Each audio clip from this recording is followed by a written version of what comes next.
Hi everyone, welcome to the bare minimum education. तो आज हम डिस्कस करेंगे 12 अक्टूबर 2022 की द हिंदू और द इंडियन एक्सप्रेस का newspaper analysis. But before I start I just want to say one thing. In case आपको लगता है कि ये वीडियोस, चाहे वो विजन आईएएस की वीडियोस हो या फिर ये डेली न्यूज़पेपर एनालिसिस की, आपको किसी भी तरह से हेल्पफुल लग रही हैं, तो आप मुझे बता सकते हैं by commenting below, liking the video and subscribing to my channel if you haven't done that। तो आज की जो वीडियो होने वाली है काफी ही वैल्यू एडिशन के साथ हम बहुत सारे आर्टिकल्स देखेंगे। जो कॉन्टेक्स्ट है चीजों का वो तो हम समझेंगे ही, लेकिन अगर कोई एंसिलरी एडिटिव चीजें हैं जो मुझे बतानी है मैं वो भी बताऊंगी। Alright, so let's get started with Indian Express की newspaper first. Interpol rejects Delhi red corner request for Khalistani separatist. देखिए, अगर आप जानते हैं गुरपतवंत सिंह पन्नू को, तो आपको ये बात बहुत अच्छे से पता है ये खालिस्तानी सेपरेटिस्ट हैं। तो थोड़ा सा मैं एक ब्रीफ बैकग्राउंड दे देती हूँ कि क्यों इनके अगेंस्ट बेसिकली हम क्यों चाहते हैं कि इनको एक ट्रांजिएंट मैनर में वापस इंडिया भेजा जाए ताकि हम इनके अगेंस्ट प्रोसीडिंग्स चला सकें। देखिए क्या हुआ है, अगर आप कुछ थोड़ा सा भी ट्विटर पे एक्टिव हैं या वैसे भी आप सोशली अवेयर हैं, तो आपको पता है अभी कनाडा के ओंटारियो और ब्रैम्पटन में एक बहुत ही बड़ा रेफरेंडम जिसे आप कह सकते हैं वो हुआ था। डायरेक्ट वोट डाला गया था किस चीज पे लोगों से ओपिनियन मांगा गया था, पंजाबी लोगों से जो वहां पे रह रहे हैं, कि क्या आप खालिस्तान चाहते हैं। जो इंडिया का एक कॉर्नर है पंजाब वाला, वो आप खालिस्तान के रूप में चाहते हैं, जो सिख नेशन होगा बेसिकली, और उसकी कैपिटल क्या होगी, Shimla, with Shimla as its capital. ये उनका बेसिकली ओपिनियन था, इस पे वोटिंग मांगी गई थी। ठीक है, तो उसमें लाखों की तादाद में इन्होंने क्लेम किया कि वोटर्स आए, और हुआ भी। आप लाइंस देख सकते हैं, अगर आप ट्विटर पे सर्च करेंगे तो आपको बहुत सारी वीडियोस ऐसी मिल जाएंगी। People were actually rushing to vote, बहुत सारे लोगों ने वोट किया। अब देखिए, जब हमने जस्टिन ट्रूडो यानी कि कनाडा के प्राइम मिनिस्टर से बोला कि this is definitely a security issue for India, so do something about it. How can you let your citizens vote against our country, somehow our country only? तो फिर उन्होंने, Justin Trudeau ने भी कह दिया, देखिए जिन्होंने वोट किया है ना, या तो वो वहां का पीआर ले चुके हैं या वहां के सिटीजन ऑलरेडी बन चुके हैं। ठीक है, तो बात ये है जिन्होंने वोट किया है। तो फिर जस्टिन ट्रूडो का आपको बहुत अच्छे से पता है, जो जस्टिन ट्रूडो का जो बैकर्स है, उनके सपोर्टर्स कौन है, यूजुअली पंजाबी कम्युनिटी ही है वहां की। आप ये बात बहुत अच्छे से जानते हैं। तो उनका रिस्पॉन्स एज एक्सपेक्टेड ये था, we can not do anything about it. हमारे जो सिटीजन हैं वो अपनी फ्रीडम ऑफ स्पीच और एक्सप्रेशन को एक्सरसाइज कर रहे हैं, so that's a different thing. अब देखिए, हम देखते हैं कि यहाँ क्या इंटरपोल, आप जानते हैं इंटरपोल क्या है। अगर आप कभी कभी पढ़ते हैं कि जो सीबीआई है, सीबीआई क्या है, जो भारत की हमारी ऑर्गेनाइजेशन है, इंस्टीट्यूशन है सीबीआई, वो इंटरपोल की एक नेशनल सेंट्रल ब्यूरो की तरह काम करती है। यानी कि इंटरपोल बेसिकली क्या करता है, अगर कोई भी एक ऐसा क्राइम है, क्राइम के ऊपर हमें म्यूचुअल असिस्टेंस देनी है, हर कंट्री में एक एक ऐसा नेशनल सेंट्रल ब्यूरो बना होगा। हमारी केस में सीबीआई होती है वो, जो अगर बाय चांस क्राइम किसी और देश में हुआ है, लेकिन वो बंदा क्राइम करके कहीं और भाग गया, एग्जाम्पल ले रही हूँ मैं, किसी और कंट्री में, तो आप क्या करेंगे, आप असिस्ट करेंगे उस कंट्री को, इन्फॉर्मेशन दे देंगे कि जी हाँ, हमारी कंट्री में ये छुपा बैठा है, so we can actually contact with each other that way. Okay, information share करेंगे, आप चाहे तो उन्हें डिपोर्ट भी कर सकते हैं, ऑल ऑफ दैट। ठीक है, तो इंटरपोल बेसिकली एक ऐसी इंटरनेशनल क्रिमिनल एजेंसी है। अब बात करें हम कि हमने क्या बोला था, हमने एक रेड कॉर्नर रिक्वेस्ट डाली थी हमारी कंट्री ने, सीबीआई ने बेसिकली इंटरपोल को ये बोला था कि आप दर्ज करिए पन्नू के खिलाफ क्या, एक red corner notice. Red corner notice क्या है, एक ऐसा इंटरनेशनल डॉक्यूमेंट होता है जो बेसिकली वांटेड पर्सन के अगेंस्ट, कोई भी एक कंट्री जिसकी कंट्री में वांटेड पर्सन हो उसके अगेंस्ट दर्ज करवाया जाता है। तो हम क्या करते हैं, जो बाकी कंट्रीज में अगर कहीं पे भी वो इस समय पे स्थित है, कहीं पे रह रहा है, तो हम रिक्वेस्ट करते हैं वहां की लॉ एनफोर्समेंट एजेंसी से कि आप उन्हें लोकेट करिए और टेम्परेरली डिटेन कर लीजिए। डिटेन यानी कि उन्हें आप कैद कर लीजिए टेम्परेरली, उस सस्पेक्ट को, जब तक आप उन्हें वापस यहाँ पे एक्स्ट्राडिट नहीं कर देते, या फिर वो इंसान सरेंडर नहीं कर देता, या उसके अगेंस्ट एक लीगल एक्शन चालू नहीं हो जाता। आपको अगर पता है सिद्धू मूसेवाले के जो उनके अगेंस्ट जिन्होंने हत्या की, उनके अगेंस्ट भी रेड कॉर्नर नोटिस की बातें आप अगर न्यूज में देखते हैं तो ये सब चलती रहती हैं। So we are done with red corner notice. क्या होता है, तो यही हमारी रिक्वेस्ट थी कि इनके अगेंस्ट दर्ज किया जाए, लेकिन उसको खारिज कर दिया है इंटरपोल ने। इंटरपोल ने देखिए क्या बोला है, थोड़ा सा अगर हम पन्नू के बारे में और यहाँ पे पढ़े, तो आप जानते हैं ये कनाडा बेस्ड फाउंडर और लीगल एडवाइजर है किसके, प्रो खालिस्तान आउटफिट जिसका नाम है सिख फॉर जस्टिस, SFJ। ठीक है, तो ये चीज, अब देखिए इंटरपोल ने हमारी रिक्वेस्ट को क्यों नहीं माना, क्यों उन्होंने बोला कि हम नहीं ऐसा कर सकते। उन्होंने बोला कि इंडियन अथॉरिटीज कोई सफिशिएंट इंफॉर्मेशन नहीं दे रही कि वो अपने केस को सपोर्ट कर सके। ठीक है, आप सपोर्ट करिए अपने केस को कि वो एक सेपरेटिस्ट हैं या वो किसी तरह का, जैसे कि फार्मर्स प्रोटेस्ट जो हुई थी तब भी हमने कहा था कि खालिस्तानी सपोर्ट है, स्पेशली पन्नू की तरफ से जितनी भी स्लोगन्स आए थे उस टाइम पे। हम बहुत रिसेंटली और भी कनाडा में हमने चीजें देखी हैं, इसीलिए मैं आपको बार बार कहती हूँ कि जो इंडियन डायस्पोरा है, जो कनाडा में रहता है, यूके में रह रहा है या जहां भी, इट बिकम्स इंपॉर्टेंट। अगर किसी कंट्री में हमारे लोग रहते हैं, इंडियन ओरिजिन के लोग रहते हैं, तो उस कंट्री के साथ जब भारत डील करेगा बायलैटरल लेवल पे, तो हमारा डायस्पोरा का मुद्दा उठेगा ही उठेगा। इसीलिए हमने, हमारी एजेंसीज ने, हमारे फॉरेन एक्सटर्नल अफेयर्स मिनिस्ट्री ने डेफिनेटली अपने कंसर्न्स को व्यक्त भी किया है कनेडियन अथॉरिटीज के साथ, वहां के मेयर्स के साथ, जो बार बार टेम्पल्स के ऊपर खालिस्तान जिंदाबाद लिख देते हैं, ग्राफिती करते हैं ऐसी है, और भी बहुत सारी चीजें। आप यूके के लेस्टा में आप देख सकते हैं, जो एक इंडिया पाकिस्तान का जो क्रिकेट वाले मैच का इशू कैसे हिंदू मुस्लिम का इशू बन गया, और वैसे किस किस तरह की चीजें हम देख रहे हैं।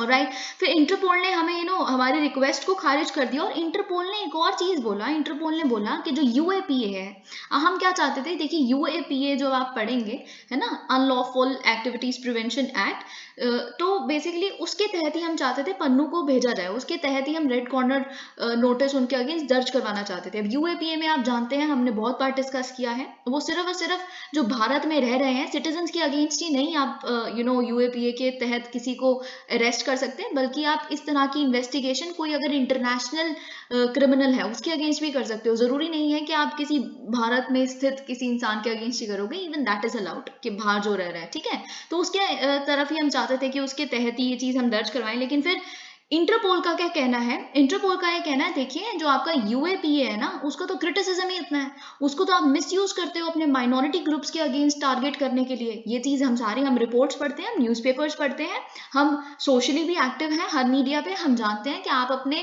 कंट्री के माइनॉरिटी ग्रुप्स के अगेंस्ट यूएपीए के तहत किसी भी इंसान को दर्ज कर लेते हो जो भी डिसेंट जारी करता है अपनी प्रेजेंट सरकार के खिलाफ। तो हम यूएपीए के अगेंस्ट अगर तहत आप किसी भी इंसान के अगेंस्ट रेड कॉर्नर इशू करवाना चाहेंगे, हम आपका सपोर्ट नहीं कर सकते।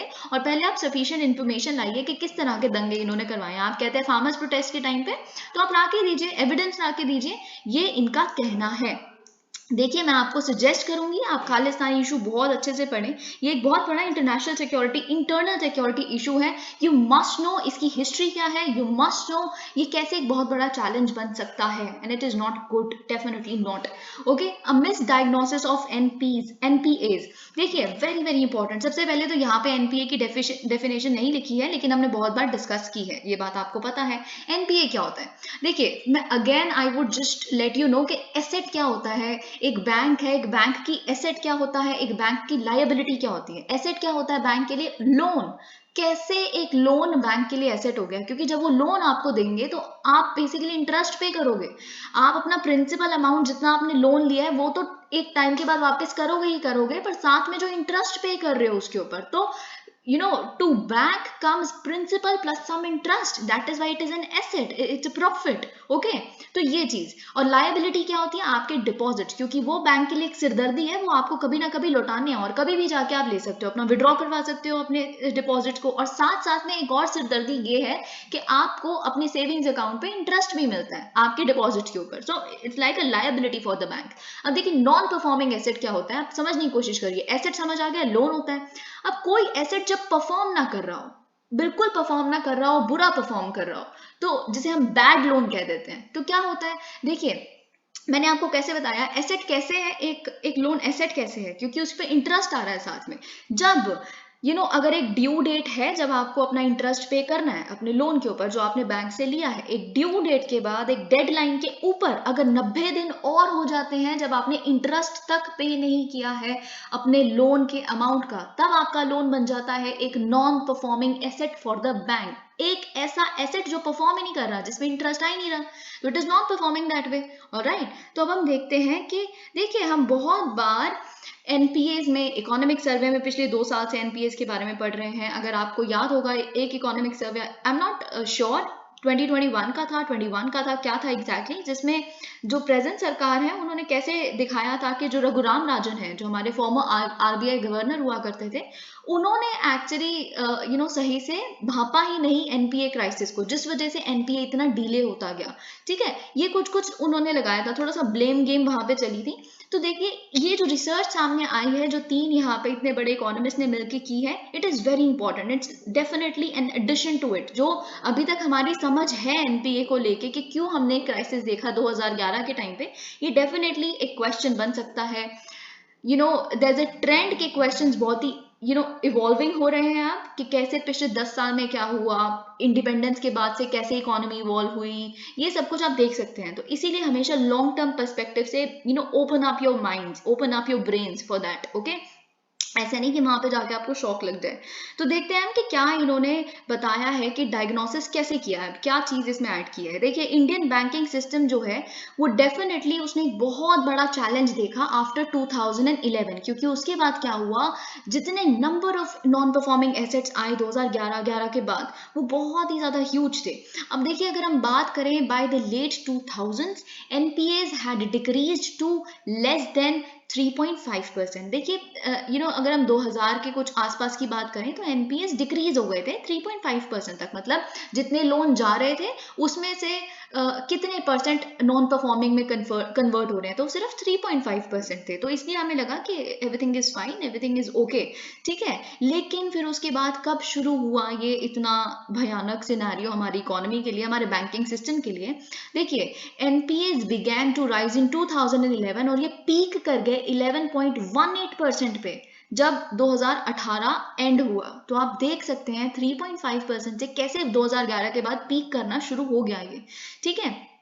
राइट, और डेफिनेटली बेसिकली आप देखते हैं यहाँ पे क्या लिखा है, as expected this rise occurred with the deterioration of the balance sheet of the non financial firms, and this twin balance sheet crisis contributed significantly to the deceleration of growth in the late 2000s 2010s। अभी देखिए क्या हुआ था कि twin balance sheet problem क्या होता है, मैं अगेन आपको समझा देती हूँ, पहले भी समझाया है। ट्विन बैलेंस शीट मतलब एक होती है एक कंपनी, ठीक है।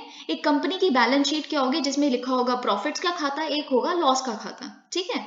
तो जब आपकी बैलेंस शीट कैसे मतलब मिसबैलेंस हो जाती है, आपकी बैलेंस शीट बेकार कब होगी, जब आपके बैलेंस शीट में लॉस ज्यादा है, प्रॉफिट कम है ना, आपकी कंपनी का, ठीक है। अब यही हुआ उस टाइम पे, क्या हुआ था 2010 के आसपास। आपको पता है 2008 का फाइनेंशियल क्राइसिस आया था, 2010 के आसपास फिर हमने भी थोड़ा थोड़ा बुरा सिनेरियो देखा था, ठीक है। कंपनीज अचानक से लॉस में आ गई थी, ठीक है। अचानक से जब उनके लॉस में आया तो उनका बैलेंस शीट खराब हो गई, राइट। उनके लॉस ज्यादा हो गए, प्रॉफिट उनके लॉस ज्यादा हो गए और प्रॉफिट कम। अब देखिए, इन बैंक ने ये जो कंपनी है, ये कंपनी कैसे रन करती है, इतनी बड़ी बड़ी कंपनीज लोन लेती हैं बैंक से, ठीक है। तो जब आपके पास प्रॉफिट ही नहीं आ रहा, आप निकाल ही नहीं पा रहे अपनी कॉस्ट जो कंपनी हो, तो फिर आपने जो लोन लिया हुआ है बैंक से, आप वो कैसे वापस करोगे। अब फिर एक बैंक की भी बैलेंस शीट है, बैंक की बैलेंस शीट क्या है, एसेट वर्सेस लायबिलिटी, जो अभी हमने देखा। तो जब आप वापस ही नहीं कर पा रहे, तो आपका एसेट क्या बन गया, नॉन परफॉर्मिंग, ठीक है। आप इंटरेस्ट तक पे बैक नहीं कर पा रहे, तो एक बैलेंस शीट कंपनी की खराब हुई, एक बैलेंस शीट खराब हुई बैंक की। That is how it becomes a twin balance sheet problem. और यही हुआ था 2011 के एनपीए राइज के पीछे, यही रीजन था। ये बात तो खैर पता है सबको, पर कुछ कुछ चीजें जो हमने और देखनी है वो ये है कि okay, it has been argued as a problem that the problem relates to अब देखिए, बहुत बार पता है ये चीज इतनी प्रेवलेंट है, इतनी ज्यादा प्रेवलेंट, लोग क्यों कहते हैं प्राइवेटाइजेशन कर दो, पब्लिक सेक्टर तो बकवास है, ना गवर्न करते हैं, ना एफिशिएंट होता है पब्लिक सेक्टर, ये सब कुछ, ये कहीं हद तक सही भी है, आई एम नॉट डिनाइंग दैट। पर हमेशा जब भी एनपीए क्राइसिस आया तो इतने बड़े बड़े बोल्ड लेटर्स में लिखा होता है कि पब्लिक सेक्टर में 80% एनपीएस था और प्राइवेट सेक्टर में इतना नहीं है, क्योंकि वो एफिशिएंट है, सरकारी नौकरियां जो होती हैं वो ऐसे ही परफॉर्म करती हैं एंड ऑल ऑफ दैट, ठीक है। देखिए, यही चीज हमें आज तक बताई जा रही है, यही आप बड़ी बड़ी मैगजीन्स में पढ़ेंगे, यही आप हर तरह के अभी तक डेटा में पढ़ेंगे। लेकिन अब इनकी जो रिसर्च है वो कुछ और लेके आई है, वही तो, इसीलिए तो ये इंपॉर्टेंट है, ठीक है। तो यहाँ पे क्या लिखा है, ऑलराइट, देखिए, सबसे ज्यादा डिस्प्रपोर्शनेट रेशियो ऑफ एनपीएस क्या था, जैसे मैंने 80-85% बताया एनपीएस हो रहे थे इस टाइम पे पब्लिक सेक्टर बैंक्स के।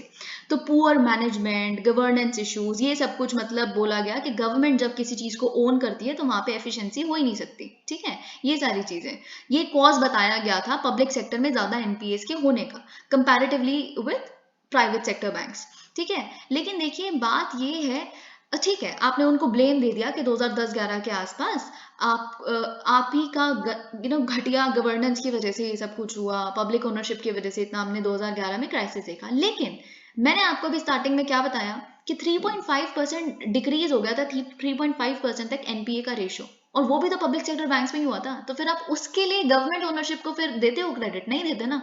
तो मतलब गवर्नेंस और इस पब्लिक ओनरशिप का कोई मुद्दा है ही नहीं, प्रॉब्लम जब कुछ और है तो फिर कैसे आप उसको डिलिनेट कर सकते हो, ठीक है। It is improbable that the governance improved suddenly and dwindled subsequently, ऐसा तो नहीं हो सकता ऐसी 1-2 साल में चेंज आ गया, पहले अच्छी गवर्नमेंट सही हैंडल करती थी फिर उसके बाद नहीं, ऐसा तो हो ही नहीं सकता, ठीक है।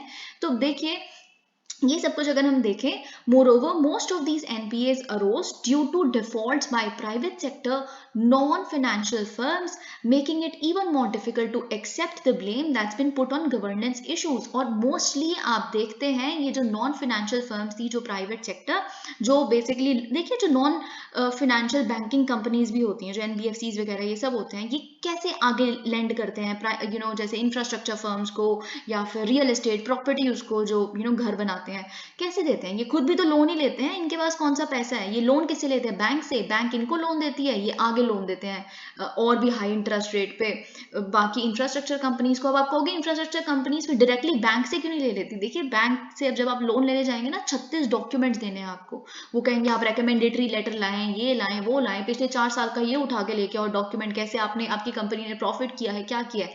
तो जो एनबीएफसीज होती है ना, वो इतना ज्यादा इतनी डॉक्यूमेंटेशन नहीं मांगती, इसीलिए जो हमारे जैसे लोग होते हैं या नॉर्मल लोग होते हैं, उनको ज्यादा सही लगता है ऐसी एनबीएफसीज के पास आना रादर देन बैंक्स, ठीक है। तो इसीलिए ये चीज आप ये भी समझ गए यहाँ पे इंपॉर्टेंट है, ठीक है। तो गलत क्या हुआ था, एनबीएफसीज जो थी बेसिकली ये नॉन फाइनेंशियल कंपनीज थी, इन्होंने डिफॉल्ट करना शुरू कर दिया था। एक बहुत बड़ा केस है, आप जाके पढ़ सकते हैं, 2011 के आसपास हुआ था कि रियल एस्टेट सेक्टर जब बिल्कुल खराब हो गया, ठीक है, तो फिर जो एनबीएफसी थी, जो मोस्टली रियल एस्टेट सेक्टर को ही लोन दिया करती थी, फिर वो भी बर्बाद होने लग पड़ी। फिर ऐसे ही बैंक्स में एनपीए क्राइसिस आ गया। ये आप जाके पढ़ सकते हैं, ठीक है। अब ये चीज यहाँ पे लिखी है, most importantly the difference in business models. अब आप समझने की कोशिश करिए, देखिए कुछ तो एक्सप्लेनेशन लेकिन आपको देनी पड़ेगी ना, ठीक है। आप कह रहे हैं गवर्नेंस की वजह से नहीं हुआ, मतलब आप कह रहे हैं पब्लिक सेक्टर में ज्यादा एनपीएस थे, प्राइवेट सेक्टर में कम एनपीएस थे, ये तो फैक्ट है, इसको नहीं आप आर्ग्यू कर सकते। इसका कुछ तो रीजन दोगे, जब गवर्नेंस आप कह रहे हो इसका रीजन है ही नहीं, बुरी गवर्नेंस रीजन है ही नहीं, तो क्या रीजन है? रीजन है बिजनेस मॉडल। दोनों ही बैंक्स का बिजनेस मॉडल डिफरेंट है। यानी कि अगर आप समझेंगे 2010 के आसपास की सिनेरियो समझेंगे, जो पब्लिक सेक्टर बैंक्स थे वो उनका हायर एक्सपोजर कहाँ पे था, मतलब वो लैंड किसको कर रहे थे, किसको लोन्स दे रहे थे ज्यादा से ज्यादा? जो कमोडिटी सेंसिटिव सेक्टर्स हैं, जैसे आयरन, स्टील, टेक्सटाइल्स, ठीक है, इन तरह के बड़े बड़े जो बैशियंस हैं, जो इस तरह के कमोडिटी में डील करते हैं, उनको लैंड कर रहा था पब्लिक सेक्टर बैंक, ठीक है। प्राइवेट सेक्टर बैंक से छोटे मोटे लोन देते हैं इधर उधर, ठीक है, ये सारी चीजें, ओके। तो अगर हम केयरफुली एग्जामिन करेंगे डेटा को, तो आपको एविडेंस मिल जाएगा कि दोनों के बीच में डिफरेंस यही है कि बिजनेस मॉडल। अब देखिए जो 2010-11 के आसपास हुआ, बेसिकली जो कमोडिटी प्राइसेस थे वो ड्विंडल होने लग पड़े थे। यहाँ पे हम पढ़ते हैं क्या लिखा है, हमने अभी समझ लिया बिजनेस मॉडल दोनों का डिफरेंट है। अब आगे बढ़ते हैं, ठीक है। अब देखिए जब एनपीएस राइज होना स्टार्ट हुए 2011 ऑनवर्ड्स, तो उसके साथ साथ उसके पीछे अगर हम एक और चीज सिनेरियो समझने की कोशिश करेंगे, तो वो ये है कि इंटरनेशनल कमोडिटी प्राइसेस हैं, जैसे आयरन, स्टील, टेक्सटाइल, जो अभी हमने देखा, उनके प्राइसेस गिरने लगे थे 1990 से लेके 2009 तक। फिर उसके बाद उसके बाद जो उनकी बैलेंस शीट थी बैंक्स की, वो बहुत ज्यादा स्ट्रेन होने लग पड़ी। उसके बाद तक ये कंटिन्यू हुआ है। देखिए कमोडिटी प्राइसेस गिरे, फिर भी जो आगे जो कंपनियां होती हैं फिर भी एक हद तक पे बैक करती रहती हैं, लेकिन अब आप इतने आपने इतने साल का लॉस देख लिया, अब आप बचे ही नहीं है, इतने सक्षम ही नहीं बचे कि इसके बाद आप वापस अपना पे बैक कर सके। यही रीजन था ट्विन बैलेंस शीट प्रॉब्लम का, ठीक है। अब ये सब कुछ हम देख सकते हैं। 2011 से 2016 में तो हमने देखा ही कि इस तरह के कमोडिटी प्राइसेस कम हुए थे इंटरनेशनली। 1990s और 2009 तक भी हमने केसेस देखे थे, लेकिन इसकी वजह से जो एनपीए क्राइसिस आया था बहुत शॉर्ट टर्म था। 2011-16 के टाइम पे बहुत लॉन्ग टर्म चला, आप देख सकते हैं, ठीक है। इसलिए क्योंकि जो अब आप समझने की कोशिश करिए, मैंने आपको कल जैसे समझाया था कि 2008 का फाइनेंशियल क्राइसिस क्यों हुआ था। 2008 का जब फाइनेंशियल क्राइसिस हुआ उससे पहले ना सब कुछ बड़ा मैरी गो राउंड चल रहा था, यानी कि कंपनियां इतनी ज्यादा खुले आम एक्सपेंडिचर कर रही थी, लोन पे लोन ले रही थी, उन्होंने पता था हमने तो प्रॉफिट इतना बनाना है, क्योंकि बूम का टाइम आ रहा था। उससे पहले 2008 से पहले बहुत ही बड़ा बूम का टाइम था, प्राइवेट सेक्टर के लिए। प्राइवेट सेक्टर सोचता था हम कितना भी लोन ले लें आएगा तो प्रॉफिट ही, इसीलिए वो लोन लेते जा रहे थे, क्योंकि उनको लगता था अब सब कुछ स्काई रॉकेट कर रहा है, एकदम मार्केट एकदम हाई लेवल पे है। जब इतना बूम का टाइम था, अचानक से कमोडिटी प्राइस भी बूम कर रहा था, प्रॉफिट भी अच्छे आ रहे थे, ठीक है, ये सब कुछ। लेकिन फिर अचानक से क्या हुआ, फिर वो फाइनेंशियल क्राइसिस आ गया। फिर उसके बाद जितना रिस्क उन्होंने उठाया हुआ था, जो लोन लिया हुआ था, वो पैनिक करने लग पड़े कि वापस कैसे करें, क्योंकि अचानक से जो कमोडिटी प्राइस था वो गिरने लग पड़ा, ठीक है। तो इसी वजह से इतना ज्यादा उन्होंने डिफॉल्ट करना शुरू कर दिया। Okay, it is because of the commodity prices boom in the last 2 years that despite. अब देखिए, अगर हम कोविड को कंपेयर करें इस चीज से, ये चीजें आगे पढ़ेंगे जो आप इस वाले उसमें, जो मैंने अभी पहले ही बता दिया आपको, ठीक है।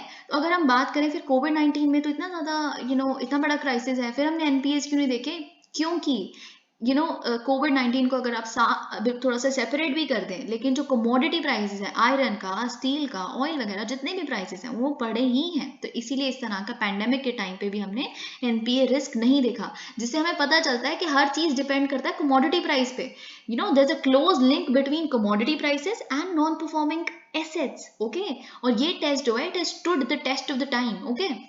ये चीज, अब यहाँ पे जो मैंने चीज आपको पहले ही बता दी, अब यहाँ पे हम और थोड़ा सा इलेबोरेटेड मैनर में समझ लेते हैं। A decline in the commodity prices leads to a decline. अब आप कहेंगे देखिए, अच्छी बात है अगर कमोडिटी प्राइसेस डिक्लाइन हो रहे हैं तो ये तो बड़ी अच्छी बात है, क्योंकि जो रॉ मटेरियल है, देखिए आयरन क्या है, रॉ मटेरियल है, स्टील क्या है, रॉ मटेरियल है, उससे चीजें बनेंगी आगे जाके। तो रॉ मटेरियल का प्राइस कम हो गया तो प्रॉफिट्स तो ज्यादा बनेंगे जब कॉस्ट ऑफ प्रोडक्शन कम हो गया।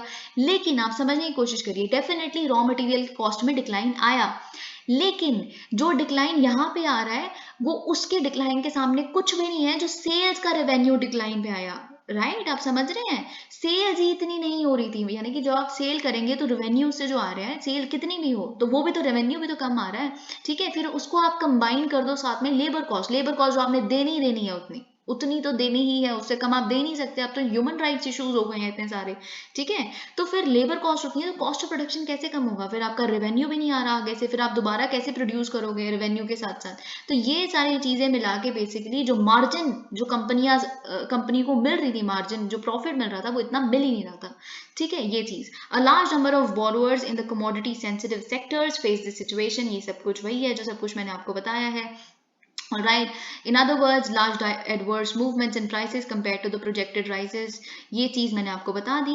All right. Hence we find that the banks exposed to commodities. अब ये चीज हमको क्या पता चलती है यहाँ से, इस रिसर्च से एक स्टेटमेंट निकल के आती है कि उन बैंक्स में ज्यादा एनपीए रिस्क होता है, डिफॉल्ट का रिस्क ज्यादा होता है, जो अपना सबसे ज्यादा लोन किनको देते हैं, कमोडिटी सेक्टर्स को देते हैं। और राइट, ये बात आपको ध्यान रखनी है। आप देखिए कमोडिटी प्राइसेस भी ऐसे हैं कि इंटरनेशनल एक्सपोजर पे डिपेंड करते हैं, इंटरनेशनल एक्सोजेनस जिसे आप इशू कहते हैं, जो आपके कंट्रोल के बाहर है, ठीक है, ये चीज। और राइट, अब लेकिन बात क्या है, अब यहाँ पे इन्होंने एक चीज लिखी है, अब क्योंकि हर एक बैंक बहुत सारे सेक्टर्स को लेंड करता है और हर सेक्टर का जो प्राइस मूवमेंट है वो अलग है, हर सेक्टर में प्राइस बढ़ना कम होने का पैटर्न अलग होता है, ठीक है।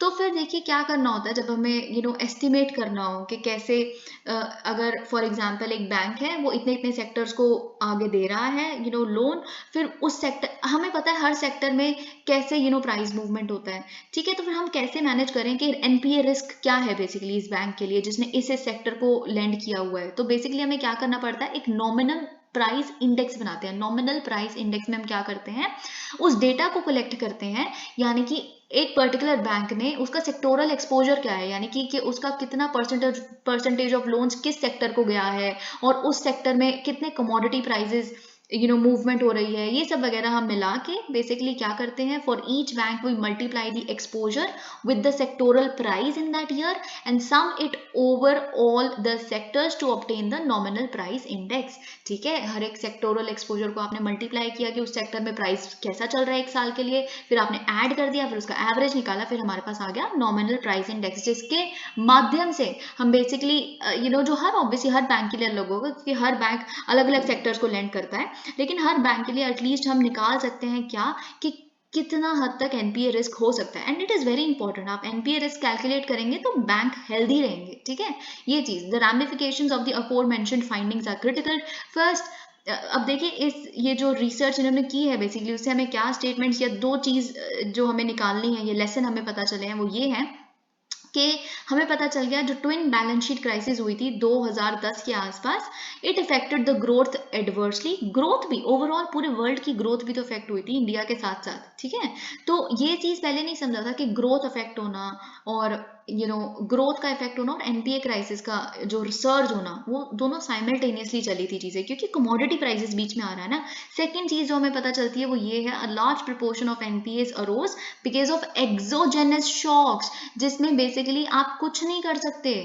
आयरन स्टील वगैरह के जो प्राइस है एक्सपोर्ट इंपोर्ट, ये कंप्लीटली एक्सटर्नल, आपके हाथ के बाहर है। गवर्नेंस का कोई मैटर ही नहीं है। It has got to do nothing with the governance issues, okay. या मैनेजमेंट बेकार है, आप कह देते हो पब्लिक सेक्टर बैंक्स की मैनेजमेंट बेकार होती है, so there is no link whatsoever. ये एक एडिशनल पॉइंट है। See, every now and then you can expect a question on NPA and I say this with conviction. अब ऐसा नहीं है, करंट इशूज वो नहीं होते जो आपने 1 महीने पहले पढ़े हैं, गॉन आर द डेज जब ऐसा हुआ करता था। 2-3 साल पहले की जो इशूज हैं, 3-4 साल पहले के, उस तरह के क्वेश्चन पूछे जाते हैं। Principle of seniority, and next CJI Chandrachud's 5+1 collegium. Now this is a very happy news. See, आप कह सकते हैं this is like a personal happiness. मतलब I always wanted to see Mr. Chandrachud becoming the Chief Justice of India as soon as possible, given the kind of loan line he has been. इतने सारे कुछ supreme court ने पिछले कुछ साल ऐसे देखे थे, एनवी रमन से पहले की बात कर रही हूँ, जो काफी मुझे लगता है काफी ब्लॉट लाया सुप्रीम कोर्ट की प्रेस्टीज पे, जैसे शरद ए बोबड़े के। I am not demeaning everyone has done something for our country and law and order here, but the fact is जो शरद ए बोबड़े, फिर उसके बाद रंजन गोगोई जो उनसे पहले हुआ करते थे, कुछ इन पे ऐसे एलिगेशंस थे कि ये एग्जीक्यूटिव टिल्ट है काफ़ी, और बहुत सारी चीज़ें। उन ईयर्स में भी एक डिसेंट वॉइस जो हमेशा आया करती थी, पूरे बेंच ने यूनानिमसली सरकार के फेवर में अगर कुछ दे दिया तो एक डिसेंट वॉइस हमेशा आया करती थी, वो जस्टिस चंद्रचूड़ के तरफ से आया करती थी। बहुत सारी चीज़ें जस्टिस चंद्रचूड़ इज लाइक, अभी आपने देखा क्वीर रिलेशनशिप्स में भी आप जो बेसिकली जो लीव होती है, मैटरनिटी लीव और ये सब जो हमने डिस्कस किया था, चाहे आपका एक ट्रेडिशनल आपका वो नहीं है फैमिली जिसमें एक मदर एक फादर, ऐसा होता है कि आप अपने पार्टनर के साथ भी रह रहे हैं, वो केस भी जस्टिस चंद्रचूड़ की तरफ से आया। या फिर हमने देखा जस्टिस चंद्रचूड़ ने जो अभी recently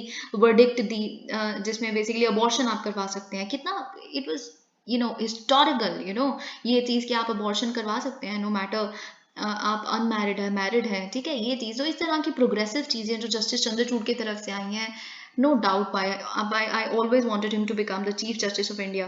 okay, so that is finally going to happen. अब चीज़ जो हमें देखनी है वो कुछ बहुत इंपॉर्टेंट चीज़ है, बहुत ज़्यादा इंपॉर्टेंट। ये चीज़ें देखिए, आपको ना मैं आपको एक सिंपल सी बात बताती हूँ, do not go bye my saying. आप तो एक बहुत अच्छे जज है ना, you the audience, you can compare things, you can actually sit and think कि मतलब हाँ, हमें चीज़ें कहाँ से समझ आ रही हैं एक्चुअल में।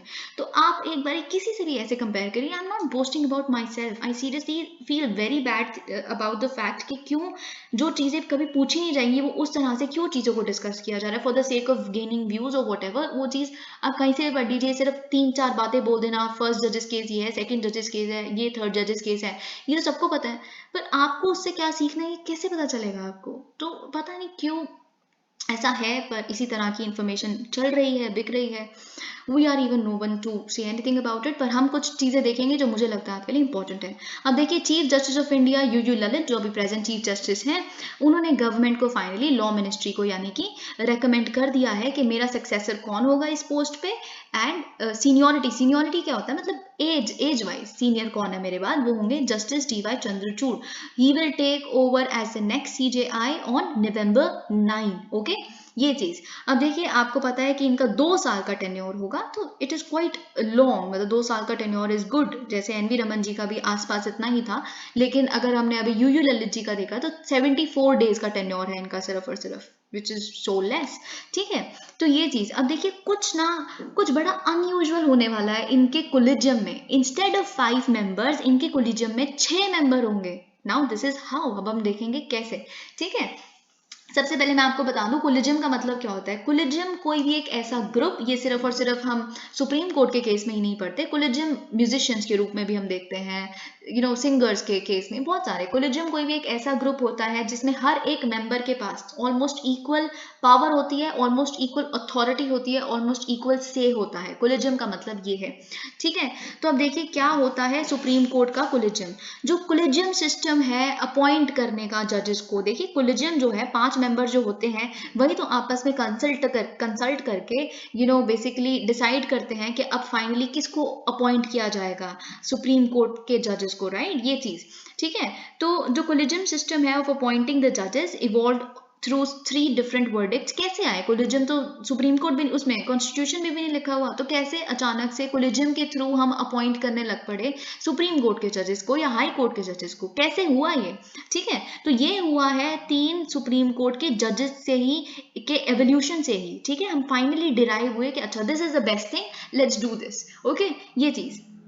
Constitution does not mention the collision system, आपको ये बात पता है, ऑलराइट। लेकिन however these 3 cases establish that the collegium headed by the chief justice of India will have the primacy and appointment of the judges to the higher judiciary, alright. अभी कुछ कुछ हमने देखना है कि कैसे लॉ वाला क्वेश्चन यहाँ पे आया था, let's wait a little, okay. Supreme court के जो कोलिजियम है आपको पता है उनको हेड कौन करता है, इस ग्रुप को लीडर कौन होता है, चीफ जस्टिस ऑफ इंडिया, ठीक है। और ये कंप्राइज करते हैं, चीफ जस्टिस एक हो गए, 4 बाकी जो उनके बाद सीनियर मोस्ट जजेस हैं वो साथ में मिलकर ये 5 मेंबर की जो बॉडी है वो कोलिजियम कहलाती है, ठीक है। ये जो कोलिजियम होता है रिकमेंडेशन देता है सरकार को जब किसी भी जज को अपॉइंट करना होता है सुप्रीम कोर्ट को, या फिर किसी भी हाई कोर्ट का चीफ जस्टिस अपॉइंट करना होता है, या फिर जब किसी भी हाई कोर्ट के जज को ट्रांसफर करना होता है। ये 3 चीजें आप याद रखें, इट इज इंपॉर्टेंट, क्योंकि इससे डिफरेंट कुछ और भी है यहाँ पे। क्यों? क्योंकि एक सेपरेट 3 मेंबर कोलिजियम होता है जिसके leader obviously chief justice of India होते हैं, फिर बाकी जो 2 लोग हैं वो 2 सीनियर मोस्ट जजेस होते हैं सुप्रीम कोर्ट के। ये 3 मेंबर का जो कोलिजियम है ये रिकमेंडेशंस करता है किस चीज के लिए, अपॉइंटमेंट ऑफ जजेस टू द हाई कोर्ट, ठीक है। तो ये डिफरेंट है ये कोलिजियम, अपॉइंटमेंट ऑफ जजेस टू द हाई कोर्ट के लिए 3 मेंबर कोलिजियम, बाकी अगर आप ट्रांसफर करना चाहेंगे हाई कोर्ट जजेस को या फिर आप chief justice of high court बनाना चाहेंगे तो 5 मेंबर कोलिजियम, ठीक है। ये वही कोलिजियम है जो सुप्रीम कोर्ट के जजेस भी अपॉइंट करता है, ठीक है, ऊपर वाला। अब क्या है जजेस केस, फर्स्ट जजेस केस का अगर आप नाम देखेंगे वो क्या है, SP Gupta versus union of India 1981। ये एक 7 जज का बेंच था जिसमें बेसिकली आपने एग्जीक्यूटिव का टिल्ट दिखा दिया, मतलब एग्जीक्यूटिव के पास ज्यादा पावर, आपने उनके पास बॉल फेंक दी कि आप ज्यादा पावरफुल हो। कैसे? क्योंकि बेसिकली आप जानते हैं जो आर्टिकल्स 124 क्लॉज 2 है या फिर आर्टिकल 217 क्लॉज 1 है कॉन्स्टिट्यूशन का, which actually deals with the appointment of जजेस to the supreme court and high court respectively.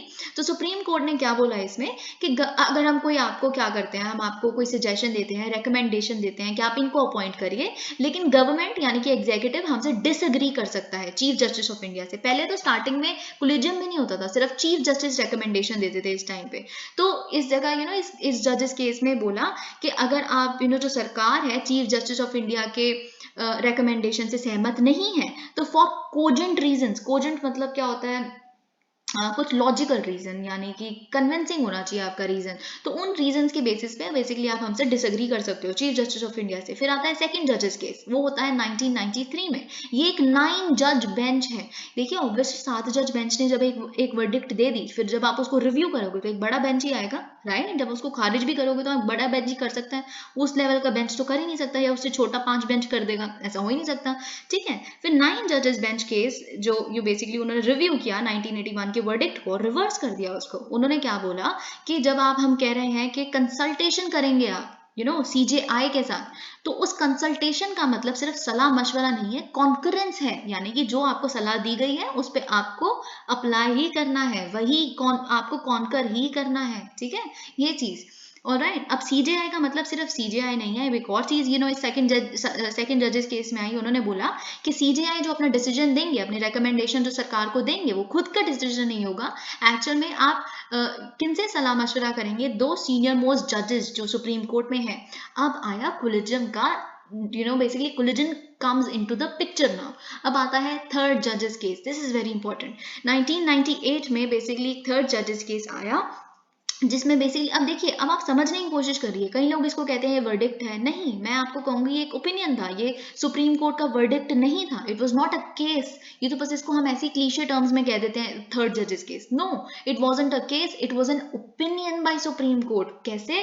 क्योंकि आप अगर कॉन्स्टिट्यूशन पढ़ेंगे तो उसमें ये बात लिखी है, जब भी प्रेसिडेंट को अगर किसी क्वेश्चन ऑफ लॉ पे सुप्रीम कोर्ट से, जो वाइजेस्ट मैन है, वाइजेस्ट ब्रेन्स है, उनका कोई इंटरप्रिटेशन चाहिए कि ये हमें समझ नहीं आ रहा है, इस लॉ में मतलब क्या लिखा है, इसका मतलब क्या है, ये है, तो आप हमें बता दें। ठीक है, यही हुआ उस टाइम पे भी। प्रेसिडेंट के आर नारायणन ने सुप्रीम कोर्ट से ओपिनियन मांगा कि ये हमें समझ नहीं आ रहा कि बेसिकली देखिए, advisory jurisdiction on whether the primacy given to the CJI on appointment was legally sound. मतलब कि क्या सीजेआई को जो प्रिमेसी दी गई है ओवर एग्जीक्यूटिव, वो लीगली साउंड है कि नहीं, लीगली सही है कि नहीं। ठीक है, ये चीज उनसे पूछी गई, क्योंकि एक्चुअल में कौन अपॉइंट करता है सुप्रीम कोर्ट के जजेस को? प्रेसिडेंट ही तो अपॉइंट करते हैं। ठीक है, तो ये चीज उनसे पूछा गया कि क्या हम जुडिशरी को ज्यादा टिल्ट दे रहे हैं, ये ऐसा कुछ तो नहीं हो रहा, तो आपका क्या इस पे ओपिनियन है? तो यही ओपिनियन को, क्योंकि देखिए जब आपसे ओपिनियन मांगा गया है, supreme court has to give its opinion on question of law, तो उन्होंने यही किया, अपना ओपिनियन दिया, जिसमें सुप्रीम कोर्ट ने बोला, अपने 1993 के उसके डिसीजन को रिइटरेट किया कि आपका कंसल्टेशन का मतलब एक तो कॉन्फ्रेंस होता है। ठीक है, दूसरा उन्होंने एक और चीज कर ली, अब उन्होंने कहा कि अब ठीक है, फिर भी आप कह रहे हो कि सीजीआई क्या कर सकता है, अपना पावर दिखा सकते हैं दो के साथ, या तो थोड़ा टिल्ट हो सकता है, सही डिसीजन क्या पता, सिर्फ 3 मेंबर कैसे डिसाइड कर सकते हैं कि क्या सही है क्या नहीं सही है। तो इसीलिए फिर इन्होंने थोड़ा सा सेफ्टी दिखाई, सेफ्टी वॉल्व लेके आए, इन्होंने कहा ठीक है, हो सकता है 3 मेंबर्स नहीं दे सकते, तो हम क्या करते हैं, हम 4 मेंबर्स रख लेते हैं प्लस एक सीजेआई, 5। अब स्ट्रेंथ इन्होंने इंक्रीज कर दी 3 to 5। ठीक है, अब 5 जजेस होंगे जो साथ में मिलकर एक डिसीजन लेंगे और रेकमेंड करेंगे सरकार को। ठीक है, अब ये चीज आपको पता चल गई। एक चीज यहाँ पे लगता है कि बेसिकली लीगल बैकिंग कहाँ से मिली है कोलिजियम को, तो ये थर्ड जजेस केस से मिली है, क्योंकि it was a question of law on which supreme court actually gave it's opinion. Okay, now who is in the collegium, कौन होता है कोलिजियम में? ठीक है, ये चीज अब यहाँ पे भी आप पढ़ सकते हैं कि लीगल बैकिंग थर्ड जजेस केस ने दी थी to the current system of appointment of जजेस and created the collegium of the CJI and 4 senior most जजेस। ठीक है, अब हम देखते हैं कि वर्डिक्ट में क्या बोला गया था। अब आप सुनिएगा बहुत ध्यान से, क्या ऑब्जेक्टिव है बेसिकली कोलिजियम का, ये इंश्योर करने के लिए कि बेस्ट अवेलेबल टैलेंट जो है वो सुप्रीम कोर्ट के बेंच पे लाके बिठाया जाए। ठीक है, ये चीज, और जो चीफ जस्टिस ऑफ इंडिया है, और जो फिर उनके बाद क्या है, सीनियर मोस्ट प्यूने जजेस, यहाँ पे आप पढ़ सकते हैं प्यूने जजेस कौन होते हैं, जो चीफ जस्टिस ऑफ इंडिया के नीचे से रैंक के, जो इंफीरियर रैंक के, जो जितने भी सीनियर मोस्ट जजेस हैं उन्हें प्यूने जजेस कहते हैं। ठीक है, तो ये चीज भी आपको यहाँ पे पता चल जाएगी, कल को आप कहीं पे पढ़े और आपको पता ही ना हो, so you must know it. ठीक है, ये चीज अगर अब ये क्यों है, ये क्यों बेस्ट ऑफ द माइंड्स हैं ये लोग, 5 जो मिलके बंदे लोग होते हैं बेसिकली, क्यों? क्योंकि वो इतने सालों तक सुप्रीम कोर्ट में काम कर चुके हैं। सीनियर मोस्ट कैसे बन गए कि बुढ़े होकर ही सीधा वहां पे पहुंच गए? ऐसा थोड़ा है, इन्होंने कितने साल एडवोकेट के रूप में या जज के रूप में पहले बिताए हैं, फिर उसके बाद वो उस स्तर तक पहुंचे हैं। तो definitely you are the best of the talent on the bench. तो और ये फिट हैं बिल्कुल इस ऑब्जेक्टिव को अचीव करने के लिए, अपॉइंटमेंट को डिसाइड करने के लिए। ठीक है, ये चीज generally 1 or more of the 4 senior most judges in the collegium would be a potential। अब क्या होता है कि सीजीआई कौन बनता है, एक कोलिजियम है, कोलिजियम में आपको पता है सीनियर मोस्ट सारे जजेस हैं। ठीक है, अब उसी में से एक जज बन जाता है उस कोलिजियम में से ही चीफ जस्टिस ऑफ इंडिया। जैसे कि अभी हमने देखा क्या है, अभी chief justice of UU Lalit का जो कोलिजियम है बेसिकली, उस कोलिजियम के ही मेंबर हैं डीवाई चंद्रचूड़, और वही बनने वाले हैं हमारे नेक्स्ट सीजेआई। ठीक है, ये चीज। और अब आप देख सकते हैं यहाँ पे अगर हम पढ़े, वर्डिक्ट में ये भी बोला गया था कि बाय चांस अगर कोई सीनियर मोस्ट ना हो जज जो बन सके चीफ जस्टिस ऑफ इंडिया, तो फिर क्या किया जाएगा। ठीक है, हम पढ़ते हैं। ऑर्डिनरली देखिए, जो 4 सीनियर मोस्ट जजेस हैं, जो प्यूने जजेस हैं बेसिकली सुप्रीम कोर्ट के, वही सक्सीड करेंगे चीफ जस्टिस ऑफ इंडिया को, इस वर्डिक्ट में बोला गया। लेकिन अगर कोई सिचुएशन ऐसी आ जाती है जहाँ पे जो सक्सेसर चीफ जस्टिस हैं वो उन चारों में से कोई एक है ही नहीं, हो ही नहीं सकते, तो उस केस में ऐसा जो जज जो बनने जो सीनियर मोस्ट हो सकते हैं उस लाइन में, उन्हें लाना पड़ेगा कोलिजियम के अंदर, इंक्लूड करना पड़ेगा। ओके, द जजेस to be appointed will function during his term and it is okay। अब मैं आपको बताती हूँ, देखिए आप थोड़ा लॉजिकली समझने की कोशिश करिए। हम देखते हैं कि पूरा ये देखेंगे यहाँ तक, फिर उसके बाद अगर आपको कुछ समझ ना आए तो मैं आपको समझाती हूँ। ठीक है, ये चीज अब देखिए अगर हम 2 साल के टेन्योर की बात करें जस्टिस चंद्रचूड़ की as CJI, a potential CJI candidate is unlikely to be in the collegium until May 2023। अब हम देखते हैं कैसे। ठीक है, अगर नवंबर 9 को जब हमारे बनते हैं chief justice of India justice Chandrachud, जब वो बनेंगे बेसिकली, तो उनका कोलिजियम में कौन कौन होंगे? जस्टिस संजय किशन कौल, अब्दुल नजीर, के एम जोसेफ और एम आर शाह। ठीक है, अब ये कब तक बेसिकली फिर अब ये कॉम्बिनेशन चेंज कब हो जाएगा? जनवरी 4 2023 में, जब क्या होगा, जस्टिस नजीर जब रिटायर कर जाएंगे, फिर उसके बाद एक और मेंबर आ जाएंगे अजय रस्तोगी। फिर उसके बाद क्या होगा, मई 15 2023 को क्या होगा, जस्टिस शाह रिटायर हो जाएंगे। ठीक है, फिर उसके बाद क्या आ जाएंगे, जस्टिस संजीव खन्ना। ठीक है, अब ये कब आ रहे हैं? मई 15 2023 को आ रहे हैं संजीव खन्ना, जो बेसिकली जो बन सकते हैं अब justice Khanna is likely to succeed justice Chandrachud as CJI on November 11 2024। ठीक है, अब देखिए इतने बाद जब आएंगे, उस कोलिजियम में कोई ऐसा मेंबर ही नहीं है। आपको पता है मैंने क्या कहा था, उस कोलिजियम में से ही एक बंदा बनेगा, है ना, जो चीफ जस्टिस ऑफ इंडिया के कोलिजियम में से एक इंसान नया चीफ जस्टिस बनेगा अगला। ठीक है, अभी तो है ही नहीं कोई ऐसा। तो फिर क्योंकि देखिए क्या है, 2 साल का इनका टेन्योर है, जब तक ये रिटायर नहीं हो जाते तब तक तो यही रहेंगे चीफ जस्टिस। अब बीच बीच में कोई सीनियर मोस्ट है वो रिटायर हो भी गया, जो उनके बाद बन सकते थे, तो रिटायर ही हो गए वो, फिर वो नहीं बन सकते, फिर कोई और रिटायर हो गया। ठीक है, फिर उसके बाद जब एक इंसान आ रहा है जो रिटायर मतलब यानी कि जो बिल्कुल सीनियर मोस्ट होंगे जस्टिस डी वाई चंद्रचूड़ के बाद, वो इतनी बार आ रहा है, लेकिन इतनी बात तक हम वेट नहीं कर सकते। इसीलिए क्या होता है, अब हम देख सकते हैं नवंबर 9 को ही, नवंबर 9 2022 को ही जो जस्टिस खन्ना है उनको 6th मेंबर के रूप में लाया जाएगा कोलिजियम में, ताकि कोलिजियम में से ही कोई एक इंसान नया चीफ जस्टिस बने। ऐसा लास्ट टाइम 2007 में भी हुआ था। 2007 में ये वही है चीफ जस्टिस ऑफ इंडिया के जी बालाकृष्णन। आपको पता है ये कौन है? ये जो पैनल लीड कर रहे हैं सुप्रीम कोर्ट, जो former chief justice of India, जो गवर्नमेंट ने पैनल बनाया है, क्यों कि जो दलित मुस्लिम्स और क्रिश्चियंस हैं उनको एससी स्टेटस देना चाहिए कि नहीं, उनको हेड कर रहे हैं ये वही हैं। ठीक है, तो इस टाइम पे जब हुआ था इन्होंने भी यही किया था, एक पोटेंशियल सीजीआई कैंडिडेट जो थे वो नहीं थे, फिर जस्टिस एस एच कपाड़िया को लाया गया था, 6 मेंबर कोलिजियम तब बन गया था। ओके, तो ये चीजें आप देख सकते हैं। Alright, let's move on to the Hindu. Okay, अब देखिए क्या हुआ है, इजराइल और लेबनान। जब आप इजराइल का मैप देखेंगे, उनका नदन, बिल्कुल नदन साइड पे आता है लेबनान, और लेबनान और इजराइल दोनों के लेफ्ट में आती है मेडिटेरेनियन सी। मेडिटेरेनियन सी को लेके इनका कुछ कुछ दिक्कतें थी। हम देखते हैं फाइनली क्या हुआ है। इजराइल ने ट्यूसडे को कहा है कि फाइनली यूएस ने ब्रोकर किया है, यूएस ने मीडिएट किया है एक अग्रीमेंट को लेबनान और इजराइल के बीच में, एक बहुत ही लॉन्ग डिस्प्यूटेड मैरीटाइम बॉर्डर के इशू पे। ठीक है, ये हिस्टोरिक अचीवमेंट है नो डाउट। अब हम देखते हैं इशू है क्या। देखिए, जो मेडिटेरेनियन सी है वो काफी रिच है गैस फील्ड में, ये बात आपको पता है।